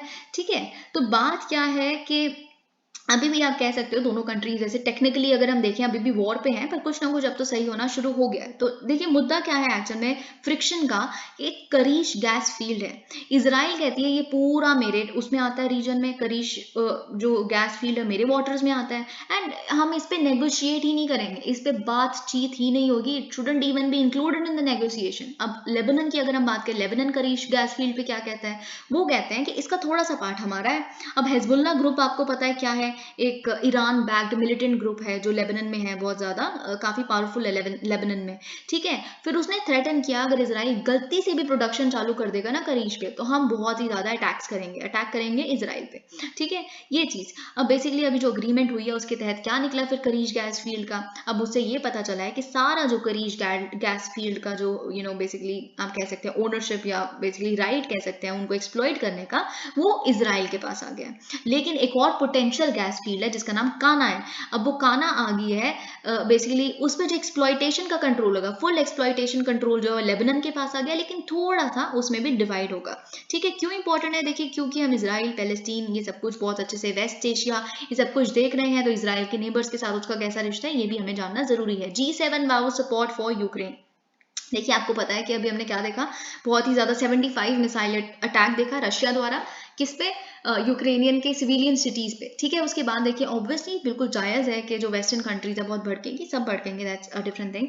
अब देखिए क्या हुआ, यूक्रेनियन प्रेसिडेंट जो है जेलेंस्की, उन्होंने अपील किया है leaders of the group of 7 Nations G7 को कि आप हमें और ज़्यादा एयर डिफेंस कैपेबिलिटीज दीजिए, क्योंकि एयर स्ट्राइक ही तो थी जिसके तहत ये सिविलियन स्ट्राइक्स करवाई हैं पुतिन ने, ठीक है। तो आप हमें एयर डिफेंस कैपेबिलिटीज दीजिए। और G7 ने भी वाव किया है कि देखिए हम कीव को तब तक सपोर्ट करेंगे, यूक्रेन को तब तक सपोर्ट करेंगे जब तक ज़रूरी है, जब तक वो इस नीड में है कि हमारा सपोर्ट चाहिए उसको, हम तब तक as long as it takes, okay. और फिर साथ साथ में इन्होंने रशिया को वार्न किया है, आप गलती से भी न्यूक्लियर वेपन्स यूज मत कर लीजिएगा। अब एक और चीज़ जो हमें देखनी है, जो हमने कल भी देखी थी, हमने मोल्डोवा का इशू देखा था, हमने बेलारूस का इशू देखा था कि बेलारूस तो आपको पता है is just so much pro Russian. Belarus का आपको ये भी पता है the only surviving dictator of Europe is Lukashenko, जो बेलारूसियन प्रेसिडेंट है, ये बात भी आपको पता है। तो हम देखते हैं यहाँ पे क्या लिखा है। बेलारूस ने क्या कहा था, बेलारूस ने एलिगेशंस लगाई हैं कि यूक्रेन क्या कर रहा है, यूक्रेन हम पे अटैक करने की कोशिश कर रहा है। अब आपको ये बात पता है, बेलारूस की टेरिटरी से, बेलारूस के ही बॉर्डर से बेसिकली रशिया ने अपना इन्वेजन चालू किया था यूक्रेन का, कुछ कुछ वहां से चीजें आई थी। तो बेलारूस भी कहीं ना कहीं गिल्टी है, क्योंकि वो सपोर्ट करता है रशिया को, ऑलराइट, यू गेट दैट। अब यहाँ पे क्या लिखा है कि बेलारूस ने ये सारी एलिगेशन लगाई। अब बोला बेलारूस और प्रिपेयर कर रहा है, कहते हैं कि हम एक्सरसाइजेस कंडक्ट कर रहे हैं कि हम कॉम्बैट रेडी हैं कि नहीं, कल को हम पे अटैक हो जाता है तो, ठीक है। और हम साथ साथ में देखिए, अभी तक बेलारूस ने सपोर्ट दिखाया है रशिया को, पर उन्होंने अभी तक अपनी आर्मी नहीं भेजी है रशियन फोर्सेस के साथ अपने बॉर्डर पे, ऐसा नहीं हुआ। लेकिन अब वो कह रहे हैं कि we will order troops to deploy with Russian forces near its border with Ukraine. ये सारी चीजें आप पढ़ सकते हैं।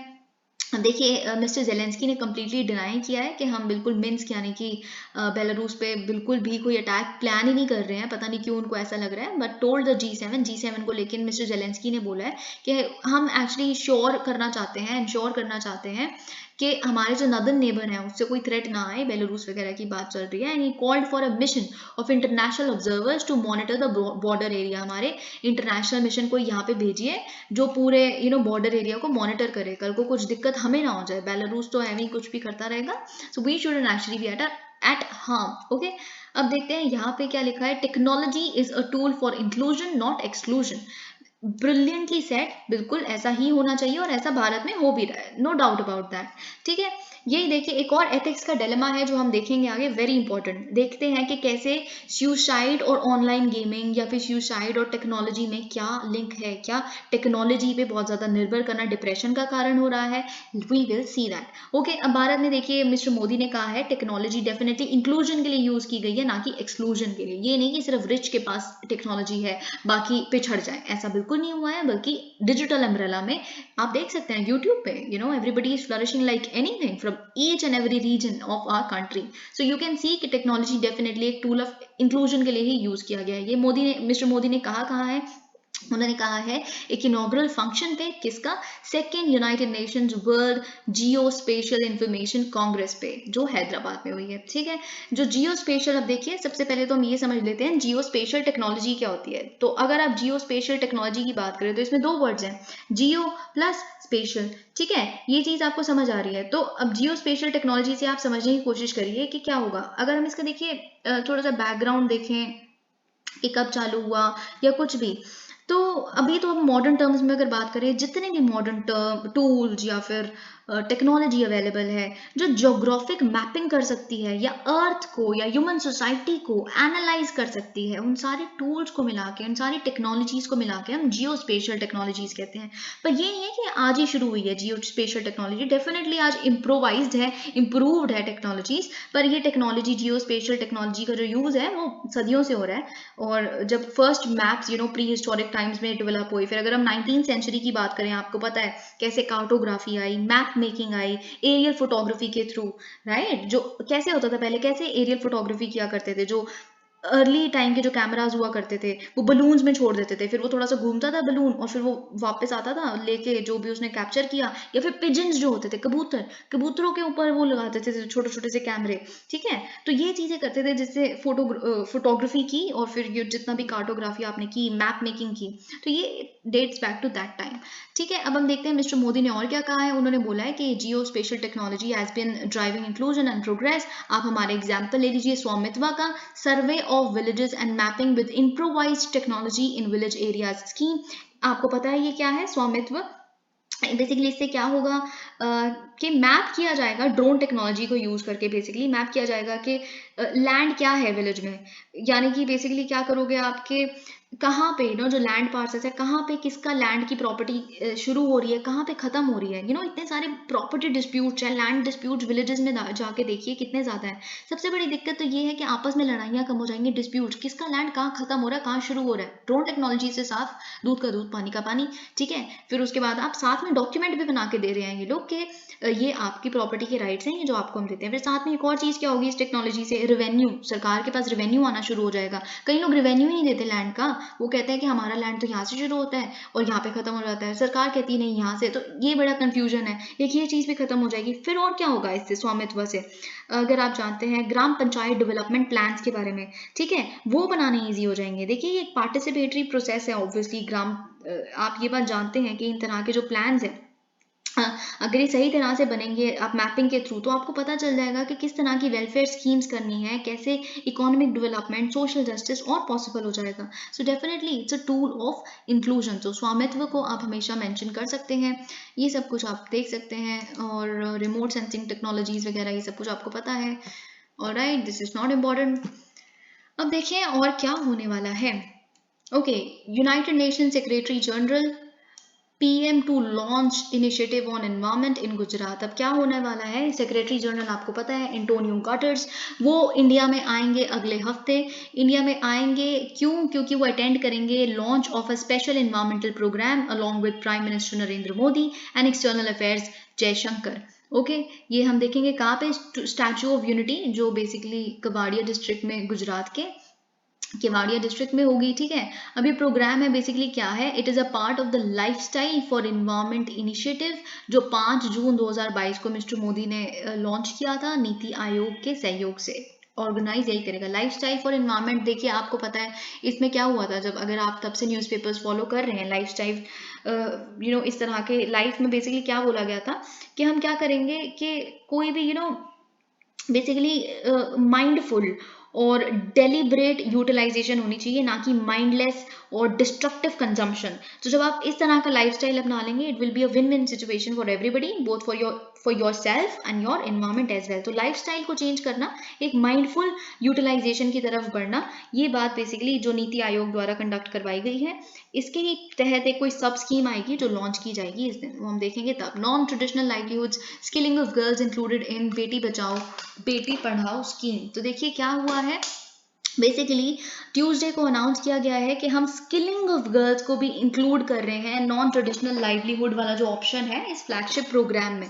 अब देखिए सिर्फ और सिर्फ बेटी को बचाना और पढ़ाना ही इंपॉर्टेंट नहीं है, स्किल करना भी बहुत इंपॉर्टेंट है। उनको डिफरेंट डिफरेंट जो स्टेम सेक्टर्स हैं, साइंस, टेक्नोलॉजी, इंजीनियरिंग, मैथमेटिक्स, जिसमें इनका काफ़ी ज़्यादा अंडर रिप्रेजेंटेशन है, उसमें भी स्किलिंग बहुत ज़रूरी है। तो बेसिकली कैसे पॉसिबल हो पाएगा, एक मेमोरेंडम ऑफ अंडरस्टैंडिंग साइन की गई है between ministries of women and child development, skill development, entrepreneurship and minority affairs, क्योंकि माइनॉरिटी में बच्चियों को और ज़्यादा जो माइनॉरिटी कम्युनिटीज़ हैं उनको भी प्रेरित किया जा सके, उनको भी कॉन्फिडेंस दिया जा सके। You can also be skilled, you can also work, you can own, you can be an entrepreneur and all that. ठीक है, ये सब कुछ आप देख सकते हैं, एडुकेशन, स्किल बिल्डिंग, एडोलेसेंट्स को कम्पीट करना आपस में, ये सब कुछ, और स्टेम फील्ड्स में ज़्यादा इंक्लूजन, तो ये आप देख सकते हैं, it's a good thing. Of course it's not enough to just educate people, it's definitely enough कि आप उन्हें स्किल करें जो मांगती है industry, not just education, because education you can be a hardworking person, if you're not smart, you're not skilled, you will be wiped out very soon.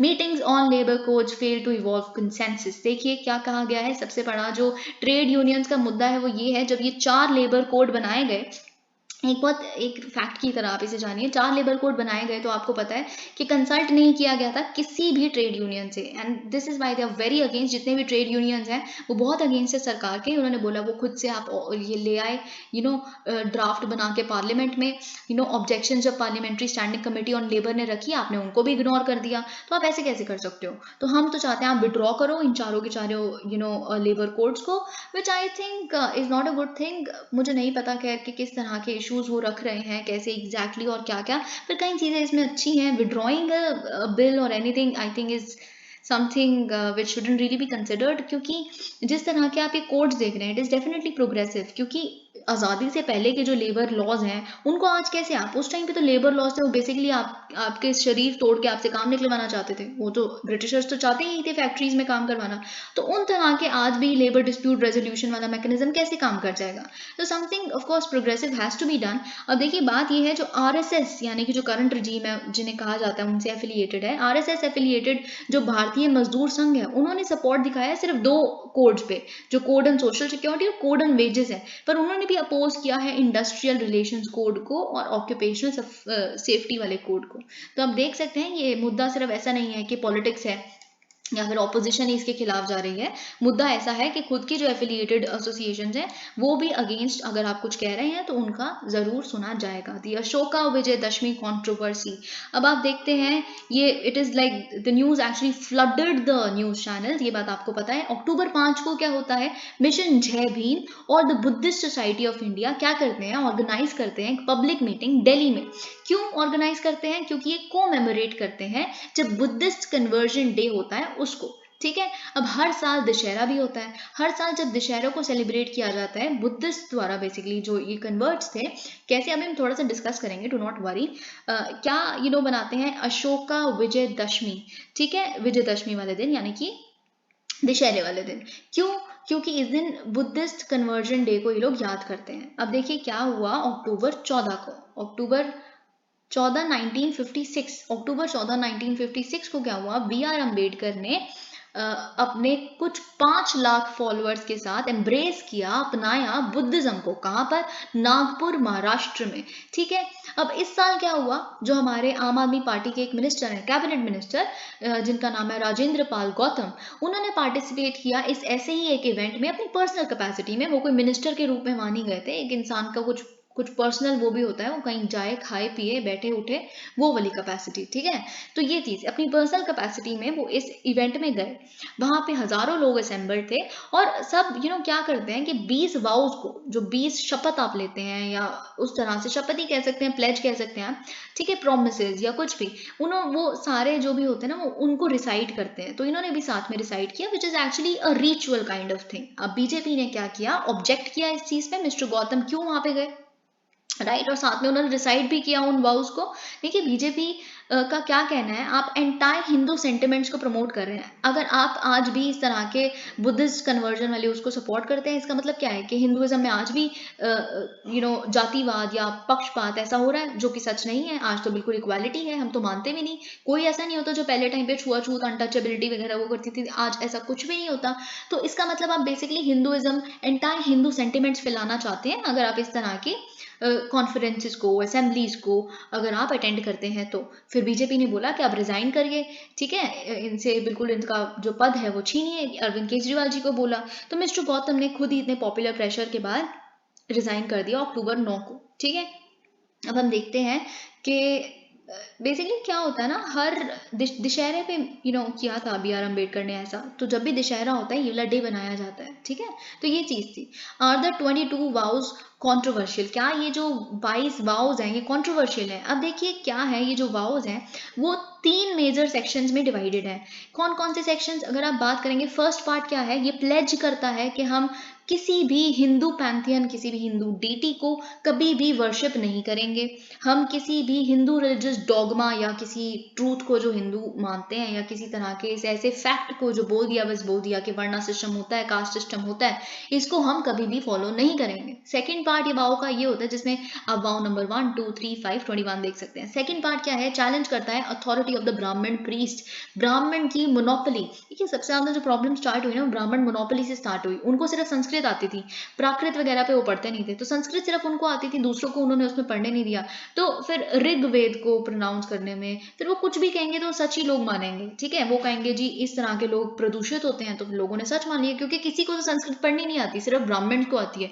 तो इस तरह से अगर आप पास्ट उठा के देखेंगे तो कुछ तो गलत हुआ है, and that's true, let's accept that, ठीक है। कुछ तो क्या, इफ यू आज ठीक है आप कुछ भी कह लें, रिजर्वेशन भी इतनी सारी डिबेट है, वो डिफरेंट बात है, अलग चीज़ है, मैं उस चीज़ में क्या ओपिनियन है वो मैटर भी नहीं करता। लेकिन बात यह है जब आप उठा के देखेंगे किस तरह से एक पर्टिकुलर जगह पे बिल्कुल एक, अगर एक रोड है, एक जहाँ पे घर है, बिल्कुल उसकी पेरिफेरी पे, बिल्कुल इस कोने में थोड़े से घर बने होते थे जो कभी आ भी नहीं सकते थे सड़क पे जहाँ पे बाकी लोग रहते हैं। और फिर अगर बाय चांस वो बाहर निकल रहे हैं अपने घर से, वो ड्रम बजाते आएंगे, अगर वो स्पिट भी कर रहे हैं, थूक भी रहे हैं, तो एक साथ में कंटेनर रखे हैं ताकि प्रदूषित ना हो जाए नीचे वाली जमीन। You can think about it, it was wrong, it was something जो हम सोच भी नहीं सकते कि ऐसा होता था उस टाइम पे, पर होता था। ठीक है, ये चीज। अब तीसरा पार्ट अगर हम देखें तो क्या है, वो ये कहता है तीसरा पार्ट जो वाउस का, कि हम फॉलो करेंगे बुद्धिस्ट प्रिंसिपल्स को। बुद्धिस्ट प्रिंसिपल्स हम बहुत अच्छे से जानते हैं, ठीक है। अब ये बहुत इंपॉर्टेंट है, देखिए बुद्धिज्म पे question is always a permanent thing, हमेशा बुद्धिज्म पे क्वेश्चन आता है। तो अगर एक क्वेश्चन है, आप थोड़ा सा अगर आप पे लिखने के लिए आ गया, तो you should add an element of Navayana Buddhism. तो ठीक है, अब देखते हैं क्या होता है। ओके, अब अक्टूबर 13 1935 को अम्बेडकर ने, जो प्रेसिडेंट थे योला कन्वर्जन कॉन्फ्रेंस के नासिक के पास, उन्होंने अनाउंस किया कि मैं रिनाउंस करने वाला हूँ हिंदुइज्म को। लेकिन देखिए बात क्या है कि उन्हें ये नहीं पता था अगले 20 साल तक कि एक्चुअल में कौन सा फिर वो धर्म अपनाए। हिंदुइज्म तो वो रिनाउंस कर देंगे, वो कहते थे ना कि मैं पैदा हिंदू जरूर हुआ हूँ लेकिन मैं मरूंगा हिंदू नहीं, वही हुआ भी। उन्होंने जब बुद्धिज्म अपनाया उसके कुछ कुछ समय बाद ही उनकी मृत्यु हो गई। तो एक्चुअली लिव्ड दैट स्टेटमेंट। तो हम देखें तो क्या हुआ यहाँ पे, फिर उन्होंने अगले 20 साल क्या किया, देखा कि सूटेबिलिटी क्या है, हमारे जैसे जो मार्जिनलाइज कम्युनिटीज हैं, कौन सा फिर धर्म अपनाना चाहिए, कौन सा धर्म ऐसा है जो बेसिकली किसी तरह का पक्षपात नहीं दिखाता। तो फिर अंबेडकर फाइनली उनको लगा बुद्धिज्म इज फिट, बुद्धिज्म अपना लेंगे, इसमें कोई हयारकी नहीं है, कुछ नहीं है। तो फिर एक ग्रैंड सेरेमनी ऑर्गेनाइज की गई नागपुर के दीक्षा भूमि पे, ठीक है, जहाँ पे अराउंड 5 लाख फॉलोअर्स उनके साथ असेंबल हुए और उन्होंने इस डिसीजन को लिया under the presence of मॉन्ग Chandramani. उन्होंने अंबेडकर ने क्या किया, और उनकी वाइफ ने बुद्धिस्ट वाउस को बोला। उन्होंने क्या किया, 3 जुवेल्स, जिसे हम त्रिशरण या त्रिरत्न कहते हैं, उनको रिसाइट किया। अब आपसे कोई पूछ ले कि ये त्रिरत्न या त्रिशरण क्या है, तो आपको ये बहुत अच्छे से पता है। पहले है द बुद्धा, कि हम बुद्धा को मानते हैं। दूसरा है द धर्म, यानी कि हम डॉक्टरीन या टीचिंग को मानते हैं जो बुद्धा ने दी। तीसरा है संघा, संघा मतलब कम्युनिटी, यानी कि असेंबली, जो भी डिसीजन लिया जाएगा डेमोक्रेटिक लिया जाएगा, उसमें सारे लोग अपना अपना से देंगे। ठीक है, फिर उन्होंने ये 3 जुवेल्स को बोला। ठीक है, फिर उसके बाद आता है उन्होंने क्या किया, साथ में उन्होंने ये 22 जो वाउज हैं उन्होंने खुद लिखे थे, ये सेल्फ ड्राफ्टेड। तो इस तरह के वाउज को भी बोला, और साथ में क्या बोला, 5 प्रीसेप्ट्स, यानी कि पंचशील। पंचशील क्या है कि हम कभी भी किसी को किल नहीं करेंगे, वायलेंस में इंडल्ज नहीं होंगे। हम कभी भी स्टील नहीं करेंगे, थेफ्ट नहीं करेंगे। तीसरा, हम किसी भी सेक्सुअल मिसकंडक्ट में कभी भी इन्वॉल्व नहीं होंगे। चौथा, हम कभी भी झूठ नहीं बोलेंगे, एब्सटेन फ्रॉम फॉल्सहुड। पांचवा, एब्सटेन फ्रॉम इंटॉक्सिकेशन, हम किसी भी सब्सटेंस का अब्यूज, ड्रग्स, लिकर, कुछ भी ऐसा नहीं करेंगे। ठीक है, ये चीज अगर आपसे कोई पूछ रहे, you must remember them. Okay, तो इस इवेंट को कहा जाता है as a renaissance of Buddhism in India.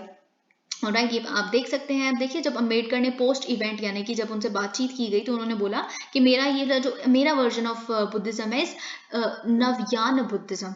ठीक है, जिसे हम नियो बुद्धिज्म कहते हैं। ये बिल्कुल डिफरेंट है महायान और वज्रयान ट्रेडिशन से बुद्धिज्म के। ठीक है, ये चीज आप देख सकते हैं। ओके, अब हम demographic status of new Buddhist का देखिए। न्यू बुद्धिस्ट कौन है? न्यू बुद्धिस्ट वो हैं जिन्होंने बेसिकली जो हायरार्की हिंदुइज्म में है उसको एस्केप करने के लिए बुद्धिज्म को एम्ब्रेस किया था, वो है न्यू बुद्धिस्ट। वो नहीं जो ट्रेडिशनली बुद्धिस्ट है, ऐसे भी तो लोग हैं ही। ठीक है, वो नहीं। तो बुद्धिस्ट पॉपुलेशन हमारे भारत में इज ओनली 0.70%, जिसके 87% आर न्यू बुद्धिस्ट। आप देख सकते हैं कितने लोग बी आर अम्बेडकर के बाद कितने लोग हुए थे जिन्होंने बुद्धिज्म को एम्ब्रेस किया था। ठीक है, ये सब कुछ आप देख सकते हैं। मेजोरिटी महाराष्ट्र में रहते हैं, बाकी जो ट्रेडिशनल बुद्धिस्ट हैं वो नॉर्थ ईस्टर्न स्टेट्स में सबसे ज़्यादा रहते हैं, और इनकी जो पॉपुलेशन है पिछले कुछ सालों में श्रिंक हो रही है। Okay, now another very important issue is के टेक्नोलॉजी और सुसाइड का क्या लिंक है, क्या तालमेल है। देखिए, बहुत बार ऐसा होता है कि हम अगर एनसीआरबी की रिपोर्ट हमने देखी कि उन्होंने बताया कि जो सुसाइड का है रेट कितना ज़्यादा बढ़ रहा है, ये सब कुछ आपको ये सब कुछ पता है। ठीक है, अब एनसीआरबी का अगर हम देखें तो क्या डेथ्स का सबसे बड़ा मेजर सोर्स होता है सोशल डिस्ट्रेस, पेट पालने के लिए पैसा नहीं है, कोविड पैंडेमिक में इतना सब कुछ हमने देखा, ये सब कुछ। ठीक है, अब ब्लेम किया जाता है टेक्नोलॉजी को। One of the causes of suicide which has been prevalent in contemporary discussions is the expanding role of digital technologies। जो हम कहते हैं कि डिप्रेशन ही फोन को लेके आप पड़े रहोगे, देखते रहोगे, इस वजह से आ रहा है। मेंटल हेल्थ इश्यूज जिस वजह से आ रहा है, ठीक है, हम टेक्नोलॉजी को बोलते हैं। ओके, साइबर बुलिंग, सी डेफिनेटली साइबर बुलिंग एक कॉज हो सकता है सुसाइड का, ठीक है। Loss of self esteem social media पे, या फिर आप बिंज वॉच करते हो बड़े ज़्यादा ऑनलाइन कंटेंट को, ठीक है, या फिर ये सब कुछ, ये यहाँ पे बड़े सारे रीजंस दिए जाते हैं। ऑलराइट, अब देखिए ये इट इज़ नॉट इम्पॉर्टेंट, पर हम यहाँ से पढ़ना शुरू करते हैं जो एथिकल डिलेमा है जो यहाँ पे इन्होंने लिखा है। देखिए बात ये है, कोई भी डिनाई नहीं कर सकता साइबर बुलिंग और सुसाइडल थॉट्स में या सुसाइडल अटेम्प्ट में एक लिंक है। अगर आपको साइबर बुली किया जा रहा है, आप में ऐसे सुसाइडल थॉट्स आने लाजमी हैं। पर देखिए बात क्या है, एक स्टडी जिसको फंड किया गया है national institute of health in the US, उसमें बेसिकली देखिए बात क्या है, अगर इन्होंने ये चीज़ बताई कि जो भी पार्टिसिपेंट्स थे जिन्होंने साइबर बुलिंग को एक्सपीरियंस किया, दे वर 4 टाइम्स मोर लाइकली जो बेसिकली सुसाइडल थॉट्स आने के लिए जिन्होंने नहीं किया, ठीक है, 4 गुना ज़्यादा उनकी लाइकलीनेस बढ़ जाती है, लाइक्लीहुड बढ़ जाता है उनका कि वो अटेम्प्ट कर सकते हैं सुसाइड। लेकिन बात ये है कि अगर आपको इन पर्सन आपको कोई बुली कर रहा है, साइबर बुली या फिजिकल बुली या ऐसे इन पर्सन कोई आपको आपका मजाक उड़ा रहा है, ट्रू ना, दोनों की वजह से तो सुसाइडल थॉट्स आ सकते हैं। तो जो मोड ऑफ बुलिंग है या माध्यम है बुलिंग का, दैट इज नॉट इंपॉर्टेंट। आप टेक्नोलॉजी को सोल कल्प्रिट कैसे कह सकते हो, because bullying, the act of bullying itself, that needs to be addressed. आप अवेयरनेस कैंपेन्स चलाइए, सेंसिटाइजेशन प्रोग्राम्स करिए, लोगों को बताइए कोई ऊंचा नीचा नहीं होता, रंग गोरा मोटा काला दिस इज रॉन्ग, साइबर हो अदरवाइज हो, bullying in itself is wrong. Okay, ये चीज। Okay, the case of Tamil Nadu, अब तमिलनाडु का अगर आप केस देखेंगे तो तमिलनाडु में क्या है, आपको बहुत अच्छे से पता है, स्टालिन ने अभी रिसेंटली जितनी भी इस तरह की ऑनलाइन गेम्स हैं जो पैसों के लिए खेली जाती है, रमी पोकर, इन सबको बैन कर दिया, ठीक है, क्योंकि उसमें आप बहुत सारे पैसे हार जाते हैं एंड ऑल ऑफ दैट, ठीक है, ये सब कुछ। फिर बात ये है यहाँ पे भी अगर हम एक चीज पढ़े, तमिलनाडु क्यों इंपॉर्टेंट है देखिए हमारे लिए पढ़ना, क्योंकि तमिलनाडु का जो it has among the highest shares of reported deaths by suicide in the country, reporting over 11% of the total cases for much of the previous decade, ठीक है, तो आप ये देख सकते हैं। लेकिन बात ये है, बड़ी सारी फैमिली प्रॉब्लम्स है वहाँ पे, इलनेस, सब्सटेंस अब्यूज यानी कि लिकर अब्यूज बहुत ज़्यादा है, मैरिज या लव रिलेटेड इश्यूज वो भी कंट्रीब्यूट करते हैं to more than 2/3 of the deaths by suicide in India. तो मतलब आप समझ सकते हैं कि तमिलनाडु को रूट कॉज को एड्रेस करना है, एक होलिस्टिक पॉलिसी होनी चाहिए जो इस तरह के फ्यूचर कॉजेस केसेस को मिनिमाइज कर सके, एक टॉप डाउन पॉलिसी नहीं होनी चाहिए कि सिर्फ देखिए बात क्या है, कुछ एक हाई प्रोफाइल केस अगर किसी ने सुसाइड कर लिया बस उसको लेके इतना वो कर देते हैं, उनकी लाइफ ज़्यादा इंपॉर्टेंट है। सी, मैं जो कह रही हूँ शायद कॉन्ट्रोवर्शियल हो सकती है स्टेटमेंट, पर आप खुद सोचिए, आप एक बार खुद सोच के देखिए, ये कह देना कि बॉलीवुड में या आप सुशांत सिंह राजपूत का केस उठा के देख लीजिए, ऑब्वियसली किसी की भी जान जाना बुरा है, सुसाइड से कैसे भी बिल्कुल उसको एड्रेस किया जाना चाहिए। पर आप ये देखिए, वो एक केस है जो आपके सामने आया है, वो एक सेलिब्रिटी थे तो आपको पता चल गया कि सुसाइड हुई है उनकी, लेकिन कितनों की रोज हो रही है, कितने लोग अटेम्प्ट कर रहे हैं रोज। तो ऐसा नहीं है किसी की लाइफ ज्यादा इंपॉर्टेंट है किसी की कम इंपॉर्टेंट है, every life is important. Why? It should be an inclusive thing, it should be holistic policy जो इससे डील करे मेंटल हेल्थ से, ठीक है, सुसाइड प्रिवेंशन अप्रोच आनी चाहिए कोई। ये सारी चीजें यहाँ पे लिखी है। देखिए टेक्नोलॉजी बल्कि एक सोल्यूशन बन सकता है इस तरह के मुद्दों से डील करने का। जैसे आप देख सकते हैं यूनियन गवर्नमेंट ने क्या किया है, टेली मेंटल हेल्थ प्रोग्राम, जो basically free round the clock mental health intervention, अगर आपको कोई सुसाइडल थॉट आ रहे हैं तो आप डिस्कस कर सकते हैं, बहुत सारे साइकाट्रिस्ट होते हैं, कंसल्टेंट्स होते हैं वहाँ पे जो आपसे बात करके उसको हेल्प कर सकते हैं, ठीक है। अब देखिए जो मैं आपको कहती थी कि स्पोर्ट्स ऑर्गेनाइजेशंस में बहुत ज़्यादा प्रोफेशनलाइजेशन को छोड़ के पोलिटिसाइजेशन ज़्यादा होती है। अब देखिए बीसीसीआई चीफ जो है, एक है कौन, अमित शाह के बेटे, और दूसरे कौन है, सौरव गांगुली। अब देखिए सौरव गांगुली, मैंने आपको कहा था कि जब जो स्पोर्ट्स गवर्नेंस है उसका सबसे बड़ा मुद्दा यही है, politicisation of sports governance bodies. तो यहाँ पे अब क्या है, अब देखिए क्या किसने बेसिकली प्रेसिडेंट के लिए अप्लाई कर दिया है पोस्ट के लिए, तो आप देख सकते हैं यहाँ पे क्या लिखा है, Roger, if I am not wrong, yes, Roger बिनी ने अप्लाई कर दिया है, नॉमिनेट कर दिया है खुद को इस पोस्ट के लिए, ठीक है। लेकिन अब बात क्या है, इट इज ऑलमोस्ट लाइकली कि फिर अब Sourav Ganguly would go to home. अब इनकी जगह कौन आएंगे, बेसिकली रॉजर बिनी आएंगे। तो ठीक है, अब देखिए टीएमसी क्या कह रही है, टीएमसी ने टारगेट किया है बीजेपी को। क्यों? मतलब ये तो पॉलिटिकल वेंडेटा है, हमारा जो बंगाल का जो बेटा है उनको हटा के आपका वो रह सकता है, अमित शाह का बेटा रह सकता है, but why can't Dada remain there, all of that. तो यहाँ पॉलिटिसाइजेशन देख सकते हैं। देखिए अब क्या है, 3 lakh and counting. RTI please file up at information commission across India. देखिए इंफॉर्मेशन आरटीआई को आए हुए कितने साल हो गए हैं, 17 ईयर्स।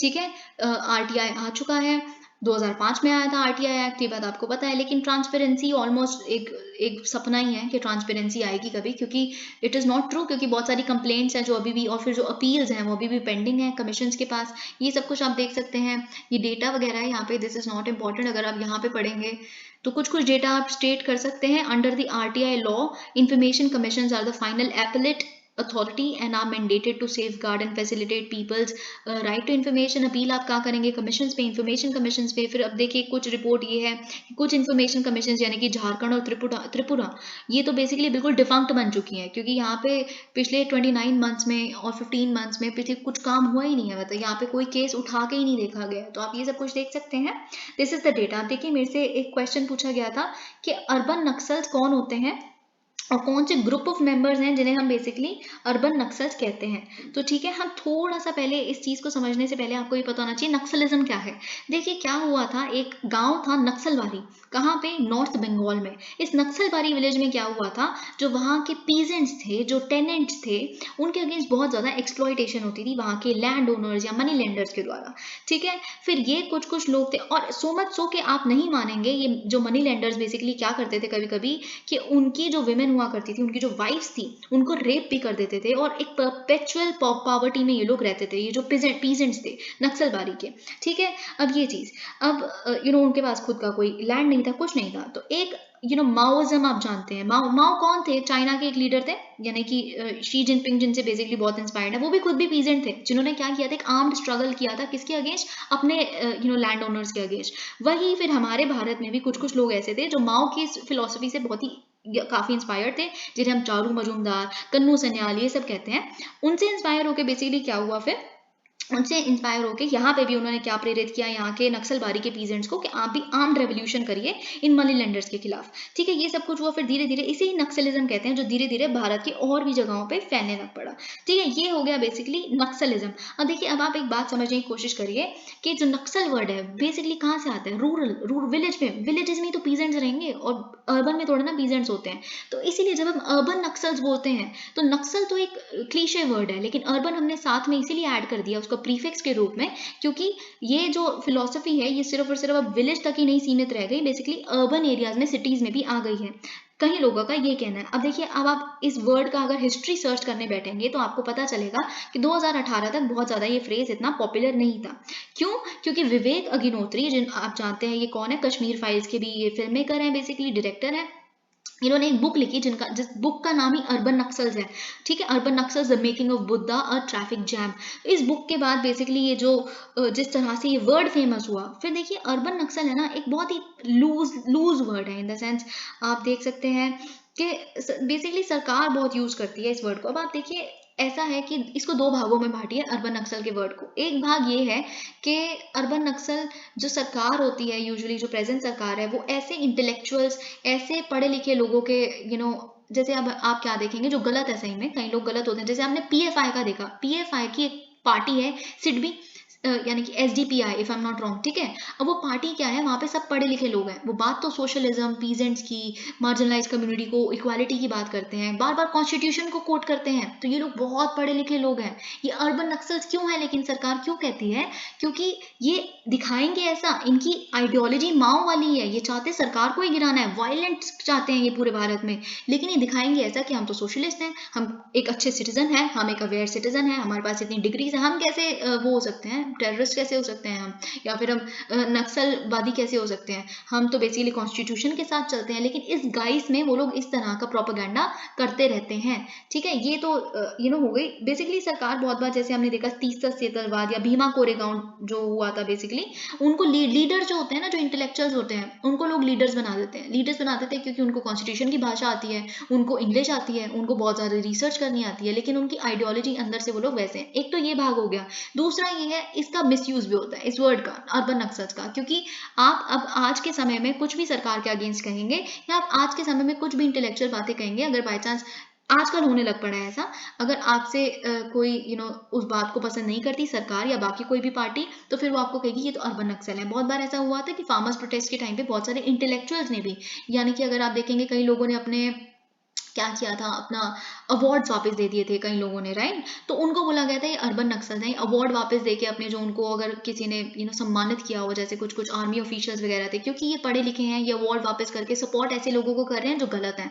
ऐसे अब देखिए इनका मिसयूज भी होने लग पड़ा है। तो अर्बन नक्सल जो वर्ड है एक बहुत ही लूजली बाउंड वर्ड है, ठीक है। तो ये बात आप समझने की कोशिश करिए। बहुत बार जेएनयू के बच्चे हैं, उनके साथ ये चीज़ जोड़ी जाती है। जस्ट बिकॉज जेएनयू के बच्चे बहुत ज़्यादा पढ़े लिखे हैं, तो वो अपनी सोशलिज्म की जो आइडियोलॉजी है, बेसिकली स्टेटलेस सोसाइटी जिसे हम कम्युनिज्म कहते हैं, जो स्टेट होनी नहीं चाहिए, सरकार होनी नहीं चाहिए, ठीक है, ये सारी बातें वो बेसिकली अपने इंटेलेक्ट के माध्यम से रखने की कोशिश करते हैं। Thank you so much, please like the video.